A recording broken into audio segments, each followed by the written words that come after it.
Everybody joining me on the show right now, and as I told you guys on the top of the show, we do this. I've been fortunate to have Bill Bender on the last. This now be 7 years on the first show after the National Championship Game. And Bill, I appreciate the time. Of course, Sporting News National College Football writer. I always appreciate when you come on the show and talk college football. Yeah, no problem, Phillip. Thanks for having me on. Oh, yeah, absolutely. And I was thinking on Monday night this game was going on. I said, where am I going to go with this game with Bill on Wednesday when we get together to talk about the national championship game between Georgia and TCU? Of course, Georgia won 65-7. But first, just how was the week? How was the build up? Going to game, of course, being there at SoFi Stadium. I mean, that is on TV. That stadium just looks beautiful. Just what was the build up? For you there covering the game. Before the game started. I mean, it's always blessed to have those opportunities. I never take it for granted to go to a national championship game, and it was a good game. It wasn't a good game. It was a good experience, I would say. Stadium was good. It was rainy, which is interesting. I mean, I learned real quick that, this is kind of an outdoor stadium. I just assumed it was retractable and everything would be inside, but I don't think LA was ready for that rain. Yeah, it looks that way on TV, but I guess. And was it true that it looked like it was only raining on the TCU side? My wife was telling me a lot of TCU fans apparently slipped and fell and all that. I walked across the concourse before the game to meet a friend. My college roommate happened to be there, and it was slippery, like on the concrete. So again, it was one of those things. But all in all, always a rabid atmosphere at those type games, and people get riled up, and it was a lot of fun. So going into the game, of course, as we know, Georgia won 65-7. But what was your expectations going into the game? I thought Georgia would win. I thought Georgia would cover. I didn't think they'd win by 58. I thought TCU and the build-up, they were enjoying the moment of being out there. There's no question, but they had taken a cue from Sonny Dykes, who had they weren't supposed to be there, but they weren't apologizing for being there, and they shouldn't now, even though they lost. I mean, they earned that shot. Georgia, meanwhile, is very business, very, I think the second life that they got, so to speak, from the near loss experience of Ohio State certainly showed. They played with a lot of focus, a lot of violence, and Kirby Smart, he's really taken off, not just as a recruiter and those kind of things, but his in-game coaching and the calls that they were making and the quarterback play of Stetson Bennett, it was pretty phenomenal. With TCU, and it's not a criticism. I mean, like you said, they should be, happy they made as far as they did. No one expected that coming to a year. But did they feel like a team to you there, being at the game, that they were kind of just happy to be there? And, of course, Georgia, this is the second year in a row. Like you said, they were all business. Yeah, I mean, it was a really good game plan by Georgia. It was just I feel there's only so much I can say, right? Yeah, I know. So it's like yeah, they won every phase of the game. I think one of the things Kirby said after was, on a couple of those third downs, I thought the game was over at Bowers crossing route catch on, I think it was like 3rd and 14, and that made it 31-7 at halftime, and I was like, okay, it's probably safe to write now. TCU, one of the things Sonny Dykes said after that caught me, and I kind of stuck with me, was they had a false start on the first play. So they were nervous. They were overrunning assignments. They, were missing assignments and overrunning plays, and it just showed. I mean, that big game experience showed for Georgia. Yeah, there was one throw by Max Duggan there. It was one of the interceptions he threw, and I'm drawing a blank off the top of my head which receiver it was, but he clearly overthrew him, and it was a bad interception. But it feels like normally that's a throw Duggan would have hit the guy on the mark, and that's a big game, but he overthrows it. It seemed like, obviously, like you said, jitters, and it's just the moment's big, and you're just doing things you probably didn't do, like with the false start. The Georgia defense also had heard all weekend that they got torched by LSU, torched by Ohio State, and DeMoss Johnson was one. I remember just seeing his face. He was like, yeah.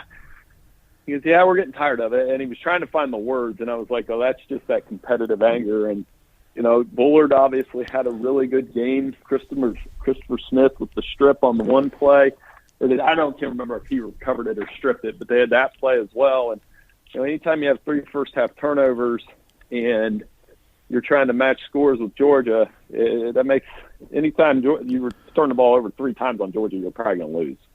Yeah, I know. Like you said, going into it, because Marvin Harrison Jr., all the receivers for Ohio State had such a big performance. And you look now at the stat sheet for TCU, the receiver Quentin Johnson only had 1 catch for 3 yards. I mean, I know Darius Davis had 6 catches for 101. He had that big play set at Max Duggan touchdown when it was 10-7. But yeah, that obviously was a team, and just a team that was looking to make a statement in the championship game. Obviously, what happened last 2 games, like you said, LSU and Ohio State, when it comes to the pass defense, just when you look at this Georgia team doing this 2 years in a row, how was Kirby able to do it? Because you always talk about, and you've even heard Nick Saban talk about this in the past with his teams were unable to repeat, being complacent, being entitled. This team hasn't done that. How have you seen Kirby Smart be able to coach his team and be able to do this back-to-back years? Well, I mean, they still have a ton of talent. They have more talent than most of the teams on their schedule. But, I mean, to replace 15 NFL draft picks and still win it is remarkable in some ways. Mm-hmm. LSU had that loaded roster and wasn't able to do that. Alabama's had trouble They have not repeated as the national champion in the college football playoff era. So when David Pollock said they've taken hold of college football and Saban was sitting right beside him, it's not like he was lying. He was telling the truth. Right now, Georgia is king. Now, Saban is the all-time king, and where does that fall? It creates a heck of a rivalry going into next year. But, yeah, I mean, it's definitely one of those things to watch. It's going to spice up because all of these conversations, to me, definitely begin with Alabama and Georgia. Yeah, obviously I was watching from TV, and I saw when David Pollock said that. I was kind of waiting to see if it was Nick Saban going to say anything back. He didn't, but he had that look on his face like, wow. I mean, it wasn't awkward, but still, at the same time, you saw Nick Saban with that response. And before I kind of ask you a couple more questions about Georgia, just for TCU, obviously great season, the Cinderella season with Sonny Dykes, year one. Of course, he lose Max Duggan. He's going to the NFL. Do you see this as a team, especially when we get to the 12-team playoff, that could be in the playoffs, maybe not on a yearly basis, but on a semi-yearly basis, be a team that has staying power? This wasn't just a one-hit wonder. For sure. I mean, with Sonny Dykes and the way that they've worked the transfer portal, the Texas and Oklahoma leading the Big 12, I mean, there's a lot of reasons to believe that TCU can have some staying power. So I think they're going to be a team to contend with, a team to perhaps, wreck with. Very much enjoy how they play. Very much enjoyed being around Sonny Dykes for a weekend. He's a very candid talker. For us reporters, he's great because you ask him a question, you're getting an answer. You might be getting too much of an answer for your transcribing purposes. So, yeah, I think opportunity exists with Oklahoma and Texas leaving the conference for them to really kick it into gear with what they've got going on there. Really impressed with the program despite Monday's result. And, kind of back on Georgia and Stetson Bennett. I mean, storybook career, just everybody knows the story. Anybody listening to this knows the story. Just seeing him in this performance, 6 touchdowns overall, 4 in the air, 2 on the ground, 3 or 4 passing yards. I mean, he was on his game the entire time. Just what are your takeaways now from Stetson Bennett now that his college football career is over? I mean, he's been phenomenal. A lot's going to get made of his age, and people have opinions on that, and their opinions are already made up. So it's useless for me to kind of sway people either way. But I mean, the facts are, a brilliant game on the biggest stage. Played great against ranked teams this year. He is a 2-time national champion, and the only ones in my lifetime are A.J. McCarron, Tommy Frazier, and Matt Leinart. And none of those guys really had an unbelievable NFL career, but I don't think it matters. I mean, Frazier and McCarron, obviously college legends, and then Leinart still contributing to the college game as an announcer. So, yeah, I mean, he'll have a career opportunity somewhere, and his legacy at Georgia is pretty firm. I mean, winning back-to-back national titles at a program that hadn't won one since 1980 is a pretty significant deal. Yeah, the Georgia stuff has completely changed over the last 2 years. It was always, oh, well, they can't win the big one, and now they're expected to win the big one. It was just a complete change, and that's Kirby, and then Stetson Bennett leading the charge there at quarterback, and then Brock Bowers. I mean, it's just amazing watching him play. Obviously, this is a wide receiver and tight end's body, and he had a big game in this one. 7 receptions, 152 yards, 1 touchdown. You talked about one of his catches earlier in our conversation.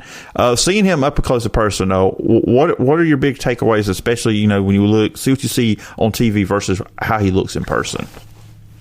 He's a big dude. Hard to cover, wide, runs great routes. Not as big as Washington, but very big. And I think it's going to be hard to stop him at the next level. So, this is what Georgia's built. When you have a player that can run those routes at that size, at that speed, with that athleticism, it's really good. And Ladd McConkey was healthy too. That was another thing that stood out. He was banged up at the end of the year, but once he made that leaping catch on the first drive, you kind of knew, well, he must be good. So, I think that was very important for Stetson Bennett to have one of his favorite targets making some huge catches. Yeah, for next year, when you look at this Georgia team, yeah, of course they're going to lose players. You got a team that's talented. But they got great players coming up, and Brock Bowers will be back next year. And really, outside Stetson Bennett, that's what they're losing. But you look at all the quarterbacks, Carson Beck was one of them there with them. But what are your thoughts on Georgia going to next year? Because you look at their schedule, it's a very favorable schedule. You kind of feel like they should be here again next year. They probably will. They'll probably be 10-0 at the very least. Schedule set up for success. Got some really good opportunities for them to win. I pointed the stat out that if you go all the way back to 2020, they lost to Florida and Kyle Trask.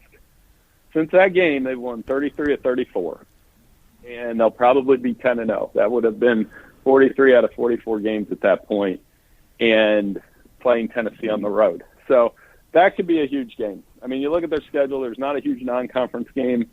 There's plenty of opportunity to get their quarterback, whoever that is, to settle in. And, Kirby is going to guard against entitlement and complacency. He said as much. So that's the big challenge for UGA. And of course, as the season ends, we look ahead to next year. We already can't wait for the next season to get here. We want to skip through spring, the media days, and we just want to get to August where the games will start all over again. Obviously, Alabama, expecting them to be good, Michigan, Ohio State. But who are some other teams you think next year that really showed you something this year that could make that jump, perhaps make a TCU-like jump and be a team to look out for next season? Washington is going to be good in the Pac-12. They're going to challenge USC. They got Michael Penix back. I think Penn State's feeling good about where they're at. And if you think Drew Allar is going to be the man, maybe they could supplant Michigan and Ohio State in what's going to be a very fun Big Ten. But it still starts with that top four. Alabama and Georgia and Michigan and Ohio State. And I don't know that Jim Harbaugh is going to go to the NFL. I know that has become a question, and a very good question, given how the regular season ended and, or how the playoff run ended. But I think he's staying. I think it's not Harbaugh's interest in the NFL. It's whether or not one of these NFL teams actually hires him. Yeah, do you think this is going to be kind of like a yearly thing with him where he flirts with the NFL after the season each year? It can't be, because it'll impact recruiting if it is. That's the thing. That's why it's so surprising this year. I don't blame him. Especially with news of the potential violations committed and how absurd those seem in the NIL era, that maybe he just gets fed up with it, or maybe he already is fed up with it. There's no question on the field what he's done the last 2 years has been remarkable. Back-to-back Big Ten championships, beat Ohio State twice. They haven't done that since 1999-2000. All-Americans, has the right quarterback. And of those top 5 teams, J.J. McCarthy is the highest-ranked the only returning starting quarterback that any of those teams has. Yeah, so it's going to be interesting with them. And they just, this off season, I believe I asked you this question last year after the National Championship Game, but for you, looking into the off season, because college football season, just because the games stop doesn't mean the conversation stops. It's a year-round sport now. What are going to be some of the big off season storylines you'll be looking towards? We wrote one of those in Sporting News, whether it's Caleb Williams, going for a second Heisman, or Deion Sanders at Colorado, Ohio State, Michigan, like I said, Georgia, Alabama, like I said. There's not a great week one game outside of TCU, Colorado. So, it's going to be fun. Where does Notre Dame go in Marcus Freeman's second season? Does Tennessee keep the momentum going? There's all kinds of things to talk about. Now, all of the conversations will start with Georgia and Alabama, but see where they finish. Yeah, absolutely. It's going to be interesting. We got more transfer portal stuff be there and everything else in college football, spring practice. So it does not end. It just keeps going even though the season is over. And Bill, I appreciate you coming on the show as always to recap the National Championship Game as we've done the last couple of years having you on the show. But if the listeners want to check you out online, where can they find you and all the work you're doing?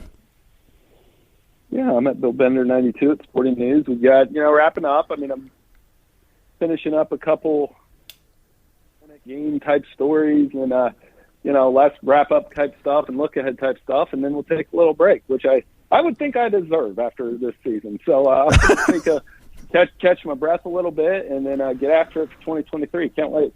Oh yeah, absolutely. I think everybody's looking forward to a little bit of that break of the season we had college football.